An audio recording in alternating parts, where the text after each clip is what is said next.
Hey guys, firstly I'd like to thank you for taking a look at my team's project, Blacksea Odyssey. In this tech demo, I wanted to show you a little bit about the gameplay and a little bit about the controls. Now it's basic WASD for movement. As you may notice, the ship sort of glides as you switch directions. I'd like to think that the controls are the way you would expect them to work for a game like this. You can also click shift to boost your character. We designed the boost so that you can have up to 3 boosts at a time. Each time you click the boost, your ship launches, and then you recharge your boost. Alternatively, you can hold shift for a longer period of time and you will boost for a mega boost. For firing, you can left click to shoot. Holding down left click works the same as clicking left click, and that works just fine as well. Harpooning mechanic is a bit more intricate. If you hold down your right click, you will begin charging your harpoon. Release your harpoon too early, and you will not fire your harpoon. The longer you hold down the harpoon, the faster it will fire and the more damage it will deal. After making contact with the target, you will be attached to it, so you can't fly away from it. As soon as you right click again, it will pull the harpoon out. You can also rip apart certain objects with your harpoon, such as fish limbs, but you'll have to try that one on your own. Now we'll go ahead and take a quick look at the inventory system. The inventory system is something we're actually very proud of. We wanted to give players the ability to massively customize their ship with almost unlimited flexibility. Now for the sake of this tech demo, I went ahead and gave myself a bunch of rooms already to play with. If you look at all these rooms on the left, they represent spear rooms that are interchangeable. If you look here, I can swap out and customize these runes as I like to create my own spears.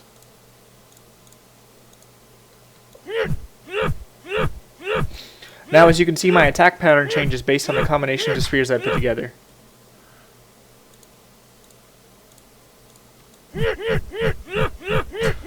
We currently have over 10,000 spear combinations that the player can build, and plan to have well over 50,000 by the time the game is completed. We can also do the same thing for customizing your ship as well.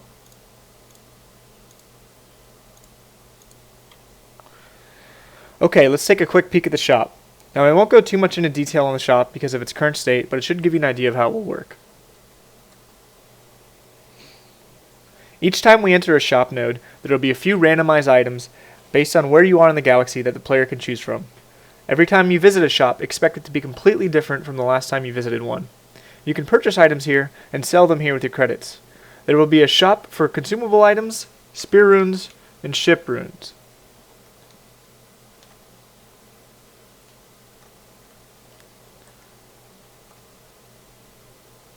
Okay, now let's move on to the map system.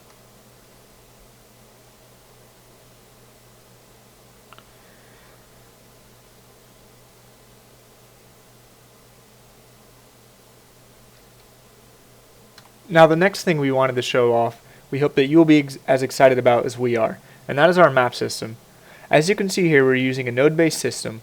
Your goal when you start the game is to travel to one of the outer nodes so that you can find and hunt a titanfish. Depending on the direction that you choose to go, the titanfish you encounter will be different, as well as many of the nodes you have to choose from. Each node will have properties specific only to that node. Enemy types, item spawn rates, and special encounters are just a few examples of these. And even some of that will be random every time you revisit a node. Now most impressively, this represents just a fraction of what our finished map will actually be. We expect our map to be several times as large, and of course, this is just a concept image as well. We'll eventually have it filled out with much more detail, and we'll eventually build on our many biomes into the map as well so that you can get an idea of where you may want to visit and what kind of direction you'd like to choose. Now here we actually enter our biome. Welcome to the crystal biome. You will soon notice that all the fish in this biome, as well as asteroids and any other object in this biome, will fit this theme. We want each biome inside of our game to match a particular theme. As of right now, we have planned a crystal biome, a nebula biome, a parasitic biome, and a jungle biome. It's also important to note that we would not call this biome finished by any means. We plan to fill this biome with lots of life that would better fit the theme eventually. I'll now go ahead and explore this biome and show you some of the enemies that we have ready.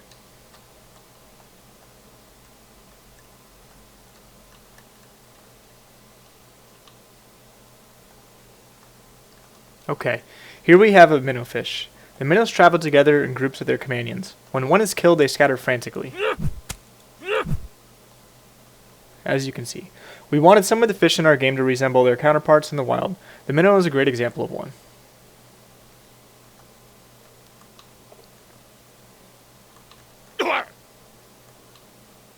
Here we have a pufferfish. The puffer is meant to resemble a pufferfish from the wild. When it's in its small form, the pufferfish is hard to hit and moves very frantically. When the pufferfish gets close enough to the player, it expands and launches projectiles. It's most vulnerable after it's expanded. Here we have the ice piercer, which is meant to carry the characteristics of a narwhal. The ice piercer will charge and attack you. Between its attacks is when it's most vulnerable. This is when you should try and kill the ice piercer. You can also harpoon and rip off parts of its body, which makes the ice piercer behave differently and more vulnerable.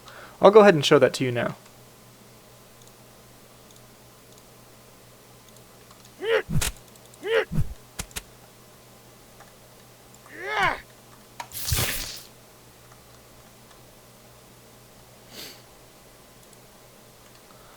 The spitterfish is a creation of our own and works well alongside other fish in combat. The spitterfish sits far away from the player and launches projectiles at the player periodically. It's most vulnerable between its attacks.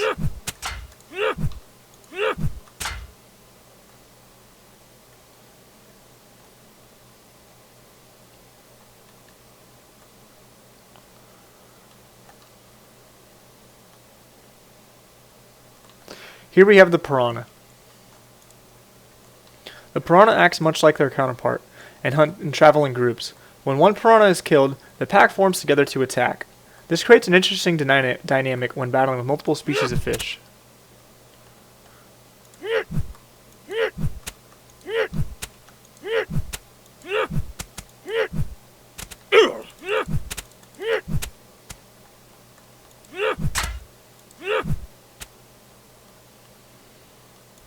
Here we have the crystal dragon. The crystal dragon is a difficult target to kill. He flies away from the player and drops projectiles from his back.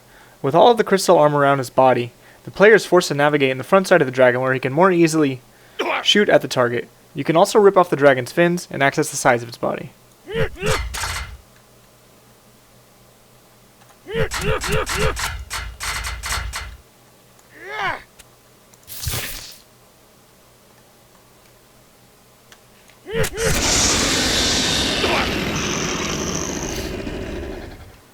That noise was the terrifying crystal boss.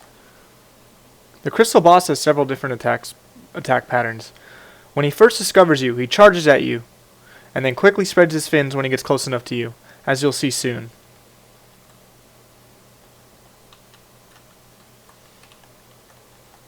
Once the boss charges at you, this is your opportunity to deal some damage.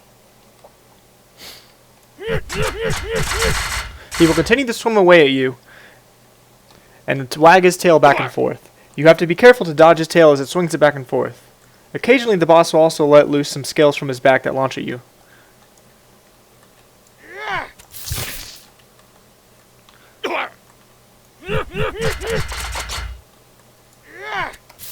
Once you rip off enough parts of its body, the boss will flee from you. At this point, he will swim away and charge at you again. This is your time to deal damage to the boss again. This cycle will continue until the boss is dead. This is just one of the many examples of bosses we'll eventually have in the game, and is frankly much tamer than some of the massive titanfish we'll eventually have in the game. Anyways, I hope you enjoyed this tech demo.